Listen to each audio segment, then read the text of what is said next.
Talaga po ang bunga ng papaya nila ay ang ganda po, ang ganda. Yan.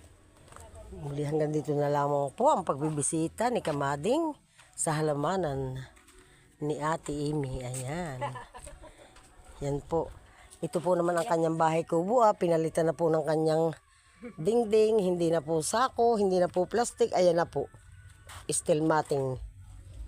Nanay, tingnan mo itong kanyang kalabasa daw dito. Oo, Ay, sorry. ibang dahon. Bakit? Ano ate? Ay, may bunga na rin pala ang kanilang kuwan. Ang palaya. Ang palaya. Ang birthday. Obo. Ito Nasaan ang kalabasa? tangkay. Nasaan ang kalabasa? Kasira ang tangkay na. Ay, oo. Bakit nga iba ang dahon ng kalabasa? Ganda ng tangkay nung kanitin tubo. Ayan, may bunga na rin po ang kanyang ampalaya. Ay, ako po'y may maaani ng ampalaya. Ay, nang amot na naman Ayan. agad. Pag may itlog, ay nako, dali na. Ayan. Hanggang dito na lamang po, mga kamading, ang aking pagbablogs. Oh, yan po ang may-ari ng taniman. Ayan.